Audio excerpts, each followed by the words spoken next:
Access TV is adding to their already impressive lineup of rock and roll TV. They're host to the Rock and Roll Road Trip with Sammy Hagar, The Big Interview, where Dan Rather interviews musicians like Greg Allman, B.B. King, John Fogerty, and Lindsey Buckingham. And then there's the catalog of incredible live shows, Live from Abbey Road, and the extensive festival coverage. Now you can add Eddie Trunk to the mix. He'll be hosting some of the best documentaries on a show called Reel to Reel on the last Tuesday of every month on Access TV. Actually, all in all, there's about 20. There's 12 that are kind of getting the feature spotlight treatment. There's one that I really love that has been around for a little while, but it's never been shown on TV. It's called Not Dead Yet, and it's about a guitar player named Jason Becker. And people that don't know Jason's story, he had just gotten the gig joining David Lee Roth's band as the replacement for Steve Vai. Major gig. He's making his first record with David Lee Roth, and he was diagnosed with ALS and was given 6 months to live, and that was over 20 years ago. And he's still alive and can only really move his eyes, but he makes music with his eyes, and it's a really powerful story. So that's coming up in the series. There's also one that's really dark, and that's about a story about Dave Navarro from Jane's Addiction, and his mom was murdered when he was a kid, which a lot of people don't even know. So there's a number of really compelling, really interesting stories, and some are more uplifting, some are darker, as documentaries will be, but they all surface and surround music. They're all based on music and different genres of it. Eddie's a fan, first and foremost, of music. No matter how close he is to these guys in the bands, he's not afraid to speak his opinion, and he hasn't always rubbed people the right way. It's not that I've pissed people. I've pissed people off, but they haven't.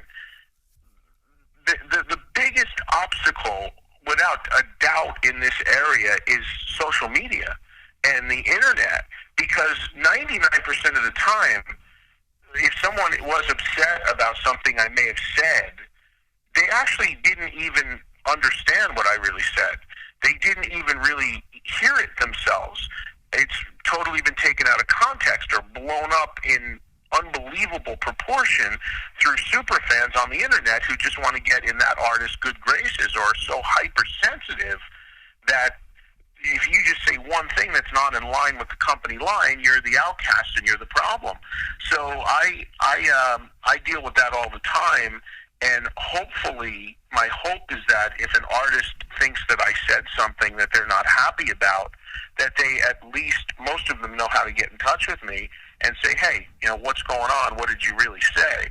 Because 9 times out of 10, it's not nearly what they thought I said.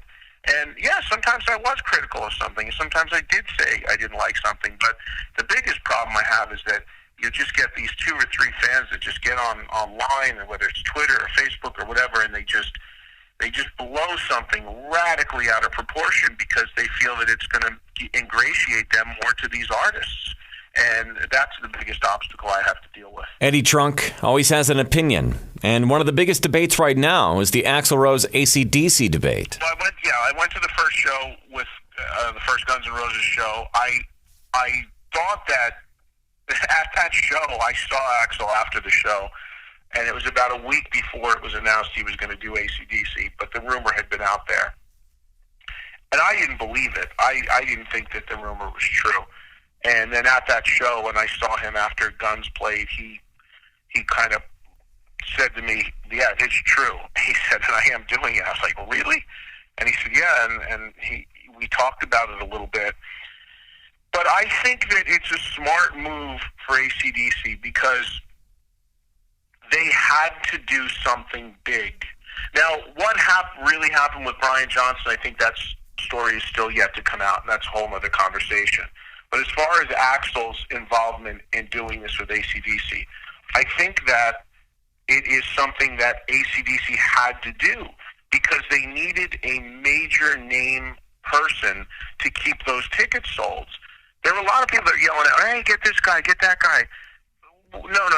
You've got stadiums sold. You can't come out there with an unknown guy. You needed a guy with a massive marquee name that those people who bought those tickets were not going to be upset and be able to say, okay, you know what? Even if this doesn't really work, I have to be able to say I saw Axl Rose sing with AC/DC. So it worked. It made a lot of sense for AC/DC to do that. I think the question now becomes, what do they do going forward? Do they continue as a band? Do they end? Do they actually try to share Axl Rose with Guns N' Roses? Those are the questions that I have right now. But it seems to have worked pretty well.